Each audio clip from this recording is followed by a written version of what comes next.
C'est quelque chose d'assez banal. On n'oublie pas quand même que Mathieu Van Der Poel, il est dans l'année de ses 25 ans. Hein. Il vient de fêter ses 25 ans en janvier. Donc quand je vous donnais son palmarès tout à l'heure, c'est peut-être une goutte dans le futur palmarès de Mathieu Van Der Poel. Mais c'est la même chose pour Wout van Aert qui a quand même un an de plus, mais qui finalement, bien en cyclocross, a déjà été 3 fois champion du monde, 2 fois vainqueur du classement général de la Coupe du Monde. Tout ça avec Mathieu Van Der Poel à côté de lui. Hein. Quand même, on n'oublie pas. Une fois vainqueur également du Super Prestige. Et sur la route, comment oublier qu'il a porté le maillot blanc sur le dernier Tour de France, qu'il a gagné une étape sur le dernier Tour de France en solitaire, lui avec son sprint, qu'il a été champion de Belgique également de contre-la-montre, qu'il a fait un top 10 sur le Tour des Flandres, un top 9 même, qu'il a fait 2 fois 3e d'Estrade Bianche, 6e de Milan-San Remo pour une année où il vise les classiques, où il visait les classiques. On a vraiment là 2 coureurs qui vont marquer l'histoire de leur sport et cette décennie, en tout cas le cyclisme moderne. On ne peut pas l'oublier, même si oui, en effet, tout semble facile quand on regarde Mathieu Van Der Poel. Il fait enlever les lunettes. Mais il les a bien données à une personne bien précise. Vous voulez pas les perdre? Non. Peut-être les lunettes fétiches. Et Tonnards y revient. Tonnards revient sur Thomas Pidcock. C'est le podium. C'est le 2e et le 3e actuellement. Où est Wout van Aert? On va lever peut-être un peu la caméra. Allez, il est là, toujours Wout van Aert. Mais il perd du temps hein, sur Tonnards. Alors, pas de changement. Si. Non. Non. Pas de changement pour Thomas Pidcock. Que va faire Tonnards? Est-ce qu'il va jouer la sécurité? Non plus. Et Wout van Aert? Wout van Aert change de vélo. Ah, ils sont couverts de boue. Il n'y avait que le regard de Mathieu Van Der Poel qui était immaculé il y a quelques secondes. Mais je pense que s'il lève la tête, ça va l'être de moins en moins. D'avoir retiré les lunettes, ça fait qu'on voit les yeux. Il a pour l'instant pas de boue. Oh là là. Alors c'était un maillot blanc hein, à la base pour l'équipe de Grande-Bretagne. Heureusement qu'on le reconnaît à sa démarche, Thomas Pidcock. Oui, qui dandine un peu le haut du corps, qui l'aide à mettre... voilà. Oui, 1 minute 30. Ah, un tour et demi de l'arrivée, 2 tours de l'arrivée.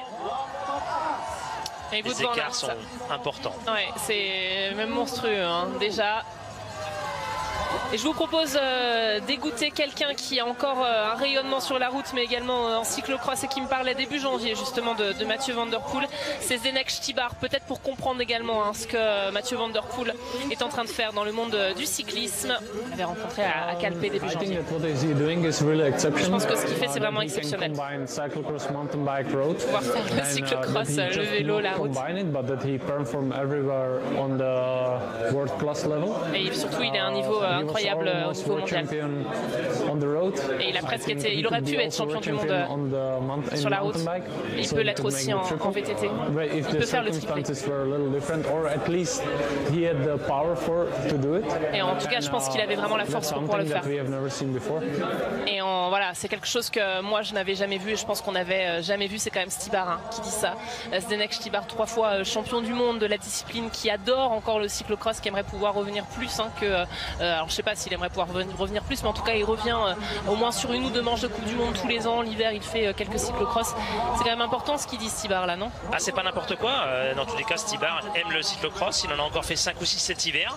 Il a gagné hier devant les meilleurs sprinteurs. Donc pour preuve que de relancer la saison et de relancer les intensités par le cyclocross, ça apporte quand même pas mal de choses. Ah, c'est vrai qu'il est complètement sorti du peloton, chose qu'on ne voit quasiment plus en tout cas quand les équipes de sprinters sont en train de se préparer. Štýbar l'a fait, donc il faut venir faire du cyclocross l'hiver. C'est ce que vous êtes en train de dire, Ludovic.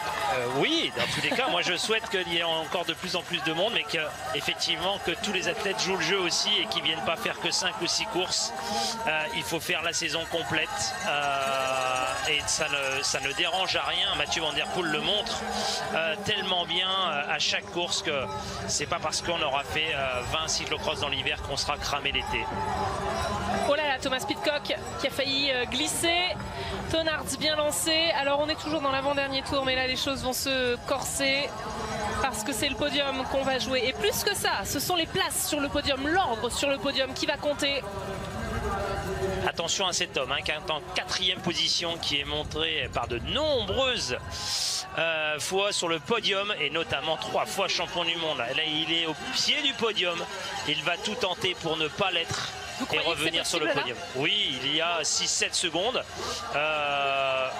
Même si ça fait 2 tours qu'il n'arrive pas à boucher le trou, attention, c'est un athlète qui a l'habitude de faire des courses en World Tour, donc 5, 6, 7 heures. Attention à son final quand même.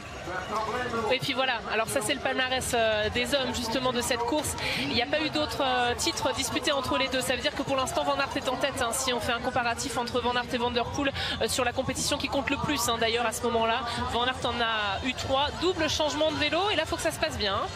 Faut que ça se passe bien, mais c'est surtout que Wout van Aert est revenu pour la médaille de bronze. Ah, Ludovic, tout ça parce que vous l'avez dit, vous l'avez senti et du coup Wout van Aert s'est dit allez c'est le moment, je recolle dans la roue d'Otto Naert qui était parti quand même à la lutte avec Mathieu Van Der Poel dans le premier tour, qui a reculé, qui a vu passer Thomas Pidcock devant lui et voit revenir maintenant Wout van Aert dans sa roue.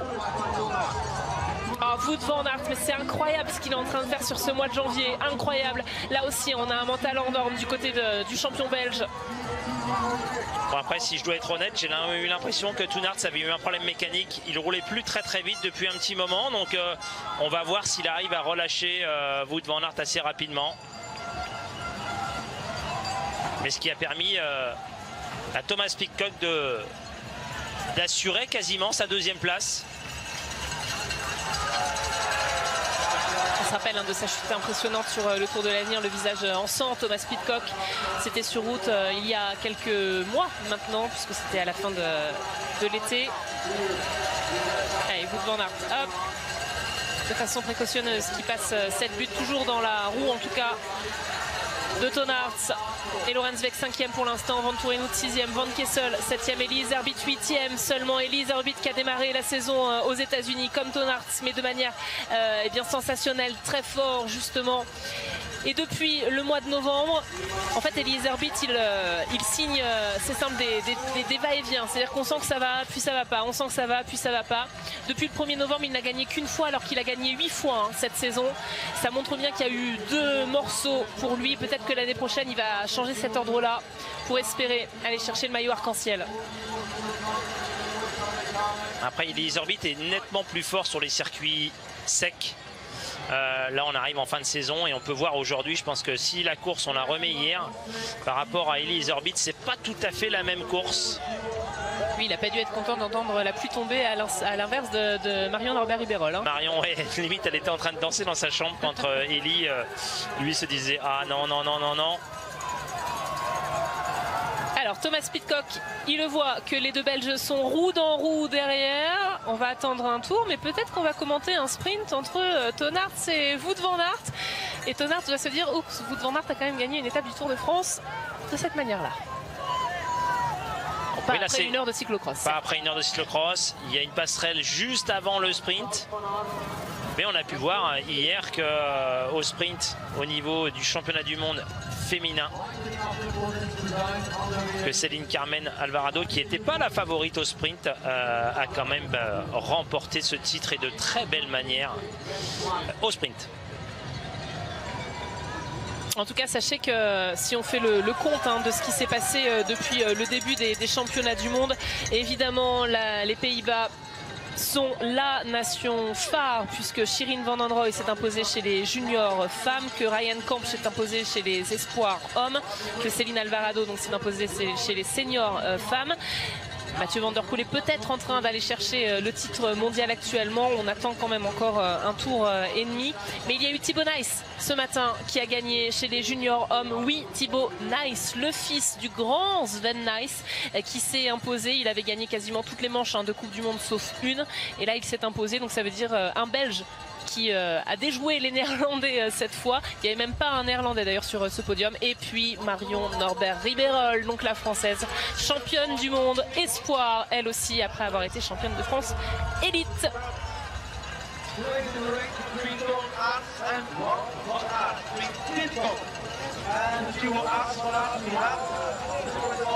Je suis épaté par la performance de Thomas Pidcock aujourd'hui. Je ne l'aurais pas mis sur le podium au départ de cette course. Pourquoi? Petit gabarit, qui n'a pas encore fait de podium au niveau international, notamment lors des manches de Coupe du Monde, 4e, 5e, et d'être en confrontation directe avec Mathieu Van Der Poel, Wout van Aert, Toon Aert, Elise Orbit, Laurens Wick, mais pour preuve que le talent aujourd'hui de ce petit Anglais fait des étincelles.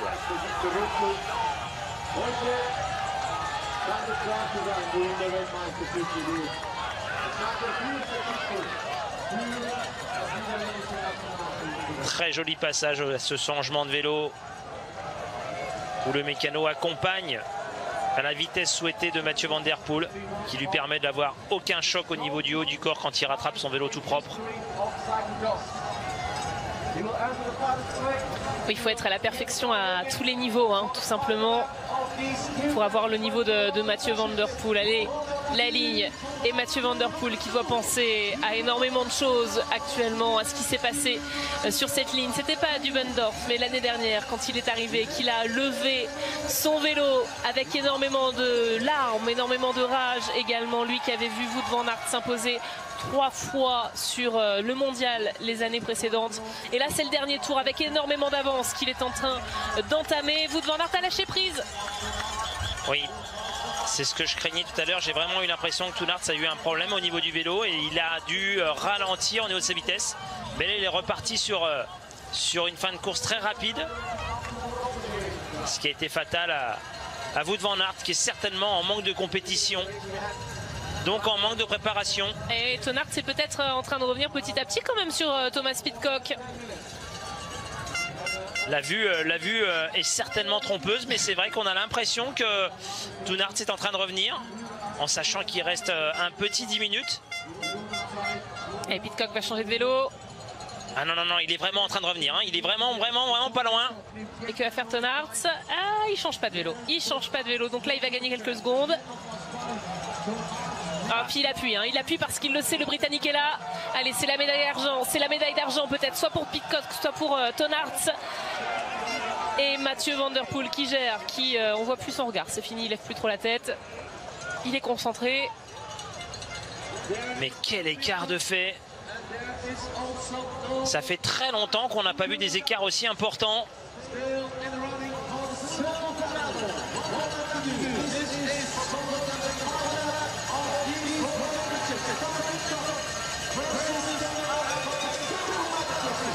Une minute 36 de retard à un tour de l'arrivée. On ne voit pas comment Mathieu Van Der Poel va pas revêtir le maillot de champion du monde. Et Wout van Aert s'est fait rattraper par Laurens Wick.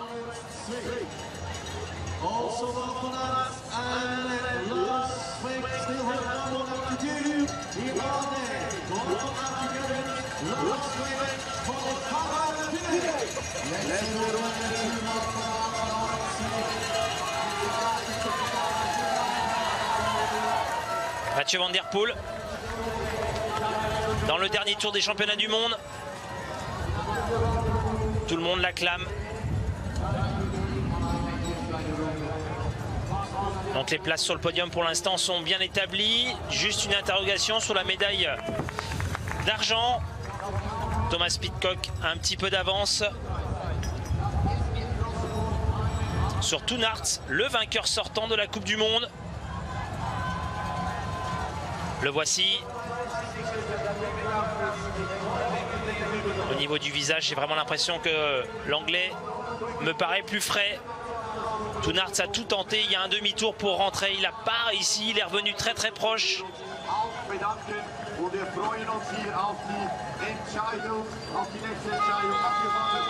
Et Mathieu Van Der Poel qui montre pour l'instant aucune émotion, aucun mot, aucun geste au niveau du changement de vélo, au niveau de son staff.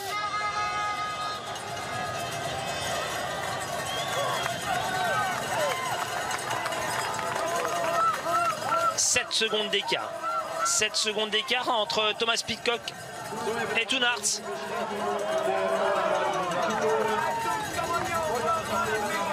Pour déterminer la couleur de la médaille.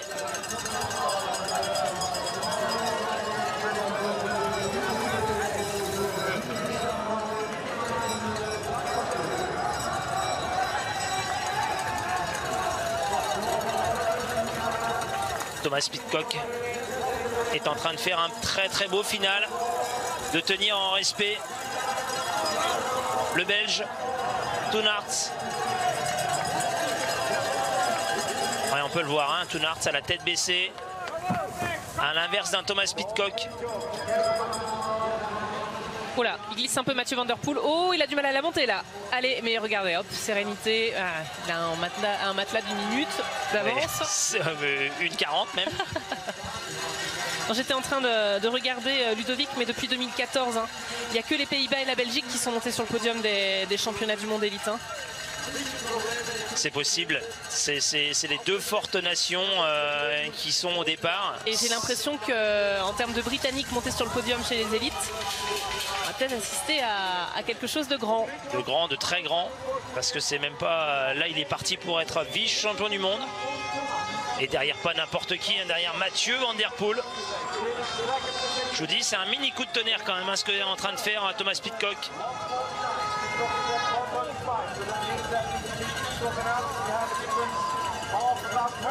Mais ça fait un moment que les Anglais nous montrent de très belles choses depuis la catégorie junior puis les espoirs, donc c'est amplement mérité.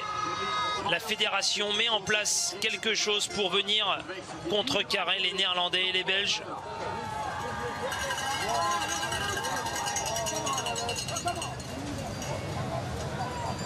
Less than 4 minutes of racing still to go. And then we have a new world champion. Allez, revoici Thomas Pidcock, là où on a vu Mathieu Van Der Poel mettre la main pour pouvoir monter, ce que fait exactement la même chose l'Anglais. Alors j'ai cette information parce que je crois qu'on ne pouvait pas passer à côté Ludovic, c'est pour ça que je vous ai un peu abandonné, mais ça va y avoir un retentissement énorme, je crois, en Grande-Bretagne, parce que depuis 1950 et les premiers championnats du monde, jamais un Britannique n'est monté sur le podium de la catégorie élite, et il est espoir, Thomas Pidcock. Et là c'est la médaille d'argent qu'il est peut-être en train d'aller chercher. Thomas Pidcock, c'est le futur du côté de la Grande-Bretagne. Attention, hein, pourquoi pas être recruté au même niveau que les Britanniques qu'on a vus au très haut sur la route.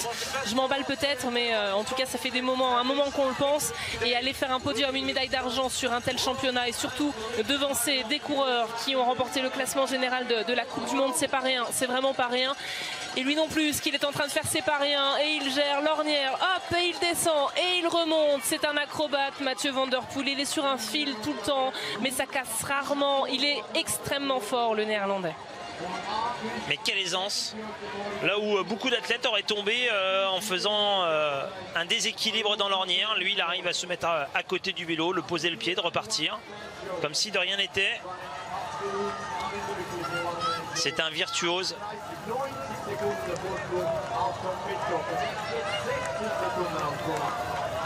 Je ne sais pas si Mathieu Van Der Poel s'attendait à voir Thomas Pidcock derrière lui. Ouais, il a jeté un coup d'œil, mais il doit se dire qu'il doit y avoir des coureurs intercalés entre lui et Thomas Pidcock. Ah non, hein. Ah non, pas de chute. Hein. Pas de chute, Wout van Aert. Non, on voit la faible pression du boyau arrière. J'ai quand même eu peur. On est entre 1,2 kg, 1,3 kg, 1,4 kg pour certains athlètes. Ah, il est fatigué, hein. Il est fatigué, Wout van Aert. Il est en train de terminer son championnat du monde peut-être à la 4e place.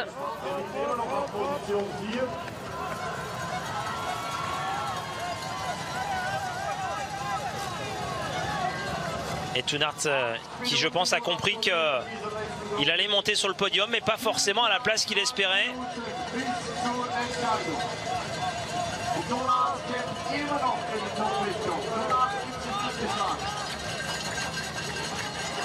Et Wout van Aert en 4e position. Il a lâché Laurenswick. Mais j'ai rarement vu des athlètes autant fatigués en fin de course.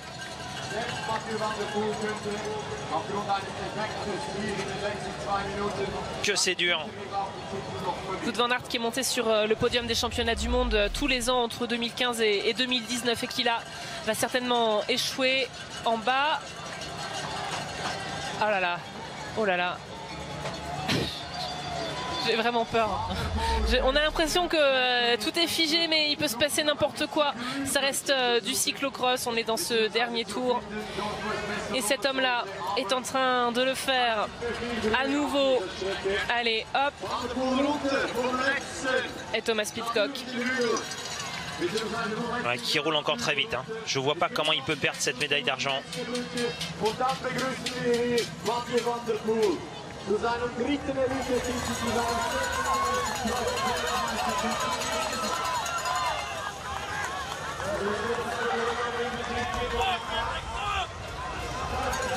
Allez, Toonart qui repart une dernière fois sur les planches. Et là, c'est plus possible du tout de passer les planches en vélo. Hein. Autant ce matin, quelques coureurs passaient encore en vélo, notamment un Français, Hugo Anani, qui passait les planches en vélo. Avec un joli tir groupé des Français en junior, avec une très belle 8e place. Il zigzague beaucoup, il tire la langue, même Mathieu Van Der Poel il en peut plus là, hein. C'est vraiment épuisant, exténuant ce championnat du monde. On est à la fin, et il a le dossard 1 parce qu'il est le tenant du titre, Mathieu Van Der Poel, et parce qu'il va s'avancer sous les hurrahs du public.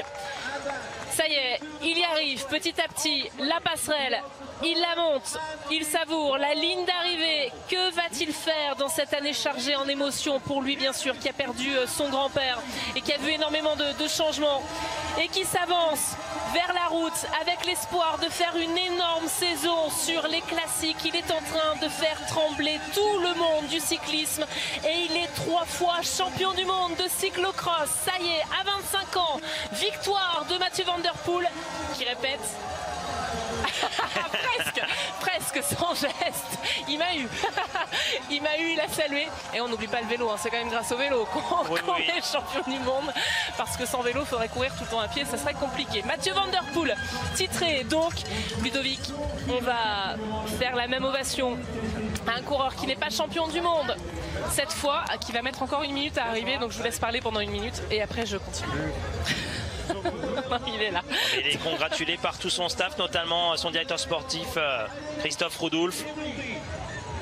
Allez, Thomas Pidcock qui va s'avancer. Alors je commençais à vous préparer un peu le terrain, mais oui, Mathieu Van Der Poel a signé quelque chose de très important. Encore une fois, il est 2 fois champion du monde d'affilée, 3 fois en tout de cyclocross. Mais ce coureur là, on l'attendait, il est encore espoir. Thomas Pidcock, cette année il a gagné Paris-Roubaix espoir, il a fait 3e du championnat du monde sur route espoir, il a gagné le championnat de Grande-Bretagne de VTT cross-country espoir, et là il est vice-champion du monde de cyclocross. Il est né en 1999 et retenez son nom, il s'appelle Thomas Pidcock, et lui il va faire du bruit également.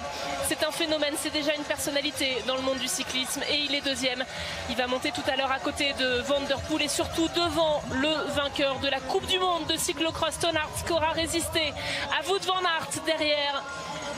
Il fallait aussi tenir face à Wout van Aert. Il y a eu des exploits de tous les côtés, et surtout celui qui a lâché prise, c'est Elise Herbit. Il en peut plus Toonart, mais c'est quand même lui le plus régulier sur les 2 dernières saisons de cyclocross. On ne lui retirera pas ça. Et derrière, levons la caméra parce qu'il est 4e, il échoue au pied du podium pour la première fois depuis 2015. Mais quelle saison, quel retour de Wout van Aert, qui a peut-être eu peur que sa carrière soit définitivement terminée, et il est 4e aujourd'hui du championnat du monde. Bien sûr, un peu de déception, c'est normal, Ludovic, mais il s'est battu. Non, c'est un gros retour, hein. Il peut être déçu, dans tous les cas c'est un compétiteur, il vient pas pour faire 4e aujourd'hui, mais d'être à ce niveau-là début février, attention à cet homme au mois de juin-juillet. Il est couvert de boue, il sourit avec son visage poupon, Mathieu Van Der Poel, on ne cesse de le répéter. On a du mal à voir quel ogre il peut être quand on regarde son sourire, mais c'est un ogre sur le vélo. Allez, avec Lorenz Weck, 5e, le champion de Belgique. Écoutons Mathieu Van Der Poel. Bravo. Vous étiez favori. Vous avez couru comme ça. Alors, nouveau champion du monde pour un an. Ouais, évidemment, c'était un de mes plus gros objectifs. il n'y avait pas de classement à défendre. Donc je voulais absolument faire ça. C'est une de mes meilleures saisons et je suis vraiment content de l'avoir. Dès le premier tour, vous avez réussi à faire un espace. Vous y attendiez? Il a du mal à dire non là. Ouais, je m'attendais à ça. Parce que la course était vraiment difficile. C'est une des plus difficiles que je n'ai jamais faites et surtout ces tout derniers tours. C'était très difficile de rester sur le vélo. Et comme j'ai dit avant, et les plus forts étaient devant très vite. Et je pense que c'est très bien sur les championnats du monde. Fantastic. And you mentioned the course there. It rained quite a bit today. Tough conditions, quite technical. C'était difficile, c'était technique. Yeah, I think so, but it was harder when it stopped raining actually because ça a été difficile encore plus quand il s'est arrêté de pleuvoir en fait. C'était encore plus difficile à courir. Peut-être que ça aurait été mieux s'il continuait de pleuvoir, mais moi j'ai réussi à continuer. Évidemment, c'est cet écart que j'ai réussi à faire très vite qui permet pour moi d'être champion du monde aujourd'hui. Il était attendu et il l'a fait de manière magistrale, Claire et Ludovic. On va l'accompagner sur le podium, bien sûr, avant de filer ensuite, pas loin en Suisse, pour les championnats du monde biathlon junior. Les deux poursuites au programme, et vous le voyez s'afficher. Mathieu Van Der Poel, vainqueur devant Thomas Pidcock. Vous avez eu raison de le souligner, Claire. Premier Britannique sur le podium depuis la création des championnats du monde, non? Ah ben oui, complètement. Incroyable. C'est fou. Et surtout, il a 20 ans, mais ça 20 ans. Eh ben, il va falloir qu'il passe à autre chose, Mathieu Van Der Poel. Vous savez ce qu'a dit Mathieu Van Der Poel dans l'équipe magazine Messaoud? Il a dit on est champion du monde à chaque fois qu'on enfile le maillot. C'est ce sentiment-là également qui lui permet certainement de l'enfiler à nouveau aujourd'hui. Troisième fois pour Mathieu Van Der Poel, pour ce maillot arc-en-ciel. Oui, troisième fois, deuxième fois d'affilée, et puis on l'a dit en prise d'antenne, Van Der Poel, Van Aert depuis le début Messaoud, depuis 2015, même avant, parce qu'en junior en espoir c'était déjà le cas, surtout en espoir d'ailleurs. Il y a vraiment un duel entre les deux, et bien ça y est, Van Der Poel a rejoint Wout Van Aert au nombre de championnats du monde acquis. C'est important ça, Ludovic? Oui, c'est important. À ses yeux, il cherche tous les défis. Et c'est important d'en profiter également, parce qu'il faut savourer cet immense champion. Oui, complètement. On a la chance de le voir et d'être dans cette discipline. On sait qu'il va partir un moment ou à l'autre sur la route. Je laisse ligne nationale.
Les trois plus forts aujourd'hui, c'était donc eux, et le plus fort d'entre tous, c'est Mathieu Van Der Poel, champion du monde donc pour la troisième fois. Claire, Ludovic, on va se faire un petit plaisir parce qu'il y a le champion du monde Mathieu Van Der Poel, et on va revoir également en même temps les images de notre Française, championne du jour avant de filer sur le biathlon et les mondiaux juniors. Notre Française Marion Norbert Ribeyrolles, qui a donc été championne du monde tout à l'heure. C'est la première fois qu'une Française, allez là Marion, c'est la première fois qu'une Française décroche ce titre de championne du monde chez les espoirs. Et vu son talent, on la verra sur les courses élites pour un maillot arc-en-ciel peut-être très bientôt, non?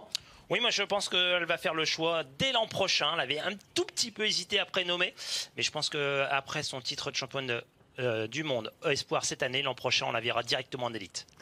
Et on suivra ça avec grand plaisir. Merci infiniment Claire et Ludovic pour ce beau dimanche, ce beau week-end même de championnat du monde de cyclocross. Le cyclocross qui laisse la place au biathlon. Tout de suite les championnats du monde junior et les poursuites à vivre en Suisse.